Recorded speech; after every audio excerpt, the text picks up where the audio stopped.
अस्सलाम वालेकुम। Doctor other मंजूर हियर, एक्सपीएस रेजिडेंट सर्जन। आज मैं आपको बताने लगा हूँ कि चेस्ट एक्सरे की ABCDE क्या होती है और इसके अलावा इसकी क्वालिटी को हम कैसे असेस करते हैं। तो इसकी क्वालिटी को असेस करने के लिए राइट क्राइटेरिया होता है। तो राइट में सबसे पहले जो होता है वो रोटेशन होता है। रोटेशन मीन ये जो क्लेविकल का जो मीडियल एंड है दोनों साइड के ऊपर, ये स्पाइनस प्रोसेस से इक्वल डिस्टेंस होना चाहिए, इसको रोटेशन बोलते हैं। इसके बाद होता है इंस्पायरेशन। ये जो एक्सरे होता है ये फुल इंस्पायरेशन के अंदर उसको इंस्पायरेशन को होल्ड करके लेना होता है, ताकि जो एंटीरियर रिब्स हैं ये कम से कम 7 और जो पोस्टीरियर रिब्स हैं जो आपको ये नजर आ रही हैं ये कम से कम 11 होनी चाहिए, ताकि प्रॉपर एक्सपोजर हो सके।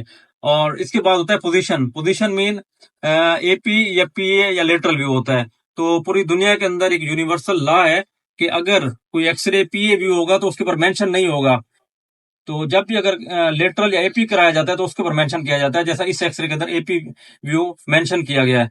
और इसके बाद होता है एक्सपोजर। एक्सपोजर ये होता है कि प्रॉपर रेडिएशन जो है वो पेनिट्रेट करनी चाहिए। हार्ट के पीछे जो वर्टिब्रा है वो आपको नजर आने चाहिए, ताकि प्रॉपर रेडिएशन एक्सपोजर तब होता है। और उन्होंने लंग को भी पेनिट्रेट किया हुआ है और इसको भी, हार्ट को भी उन्होंने पेनिट्रेट किया है। तो अब आते हैं कि ABCDE क्या है। तो सबसे पहले हम एयरवे देखते हैं। ये ट्रेकिया आपको नजर आ रहा है, स्लाइटली राइट साइड के ऊपर है। दोनों साइड में बेसिस आपको नजर आ रहे हैं, क्लियर है। और इसके बाद आपने जो है वो हार्ट को देख लेना है। ये हार्ट का जो लेफ्ट बॉर्डर आपको नजर आ रहा है। और इसके अलावा आपने डायफ्राम देखना है। ये डायफ्राम आपको नजर आ रहा है, ये राइट डोम ऑफ डायफ्राम है और ये लेफ्ट है।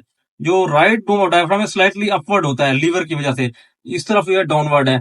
और इधर अगर एयर अंडर डायफ्राम होती है वो आपको नजर आ जाती है। और इसके अलावा आपने सी से कोस्टोफ्रेनिक एंगल देख लेने हैं और कार्डियोफ्रेनिक एंगल दोनों साइड के ऊपर। ये कार्डियोफ्रेनिक एंगल, कोस्टोफ्रेनिक एंगल, ये बिल्कुल एग्जैक्ट इसके ठीक है।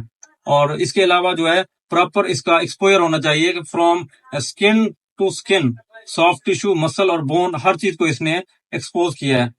और इसके अलावा आप इसके अंदर देख सकते हैं कि ये स्टोमिक का बबल नजर आ रहा है, जिसके अंदर एनजी ट्यूब आपको फील हो रही है, नजर आ रही है, ये आपको एनजी ट्यूब नजर आ रही है। इसके अलावा अगर सेंट्रल वीनस लाइन डली होती वो आपको यहाँ नजर आती, अगर इसको ETT डली होती वो आपको यहाँ नजर आती, या इसके हार्ट के अंदर अगर कोई स्टेंट वगैरह डले होते तो वो आपको यहाँ नजर आ जाते हैं।